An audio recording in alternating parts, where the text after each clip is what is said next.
राम राम सब भाई लोगों को। मैं वही आपका RTO agent Gautam.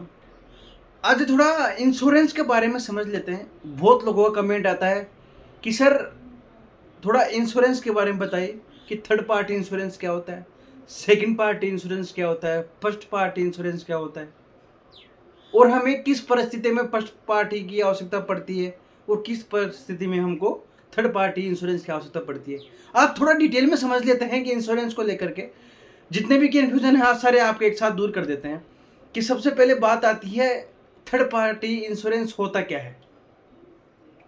Third party insurance होता है जिसमें आप कवर होते हो, आपकी गाड़ी कवर होती है, और जिससे आपकी टक्कर हुई है या भिड़ंत हुई है, जिससे भी आपकी गाड़ी जाके टकराई है, वो चीज़ कवर होती है, उसे हम फर्स्ट पार्टी में रखते हैं। फिर डायरेक्ट बात करते हैं थर्ड पार्टी की। सेकंड पार्टी है उसको थोड़ा बाद में लेके आएंगे। तो डायरेक्ट हम थर्ड पार्टी की बात करते हैं। थर्ड पार्टी में ना आप कवर होते हो, ना आपकी गाड़ी कवर होती है, और ना ही आपका और ओनर का कुछ भी मतलब नहीं होता है थर्ड पार्टी में। ओनली फॉर थर्ड पार्टी में जिससे आपकी गाड़ी टकराई है उसको क्लेम मिलता है। अब फर्स्ट पार्टी की बात हो गई, थर्ड पार्टी की बात हो गई। लेकिन अगर हम बात करें सेकंड पार्टी क्या होता है, सेकंड पार्टी का रूल ये बोलता है जो कंपनी आपका इंश्योरेंस करती है, जिस कंपनी के थ्रू आपका इंश्योरेंस होता है या आपकी गाड़ी का इंश्योरेंस होता है, उसको हम सेकंड पार्टी बोलते हैं। कहने की बात पूरी यही है कि फर्स्ट पार्टी इंश्योरेंस होता है और थर्ड पार्टी इंश्योरेंस। इतनी बात समझ में आ गई होगी। अब थोड़ा फर्स्ट पार्टी और थर्ड पार्टी को सारांश समझ लेते हैं, उनका पूरा निचोड़ निकाल लेते हैं, कब हमको फर्स्ट पार्टी की जरूरत पड़ती है और कब थर्ड पार्टी की।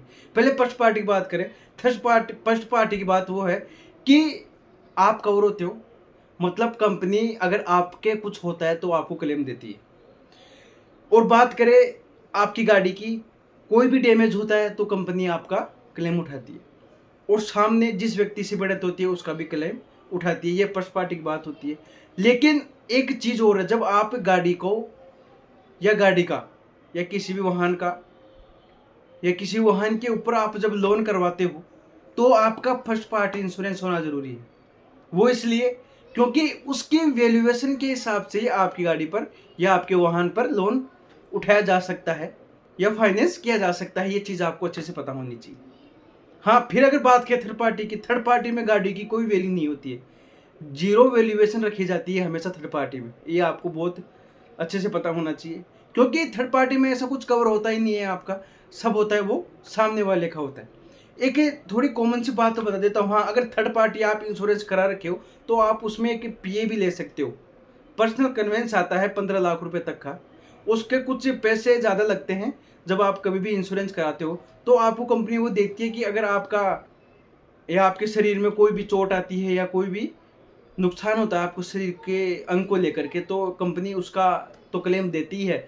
लेकिन जब ऐसी परिस्थिति बन जाती है, जब या कोई व्यक्ति के साथ ऐसा हादसा हो जाता है कि वो संसार छोड़ देता है या उसकी मौत हो जाती है, तो उस परिस्थिति में उसको 15 लाख का वो कंपनी कन्वेंस देती है या क्लेम देती है, हम बोल सकते हैं। तो ये चीज़ आपको बहुत अच्छे से पता होना चाहिए कि थर्ड पार्टी और फर्स्ट पार्टी इंश्योरेंस क्या होता है। और इसके अलावा अगर आप लोगों को और भी कोई कन्फ्यूजन है फर्स्ट पार्टी और थर्ड पार्टी को लेकर के, ये चीज़ आप मेरे को पूछ सकते हो, कमेंट करके सारी बात बता सकते हो। हाँ, वीडियो ज़्यादा शेयर करो कि लोग ऐसी चीज़ें समझ सके। बहुत कम लोगों को ऐसी चीज़ों के बारे में पता रहता है। तो मैं वही आपका आरटीओ एजेंट गौतम। यातायात संबंधी किसी प्रकार जानकारी के लिए आप मुझे याद कर सकते हैं।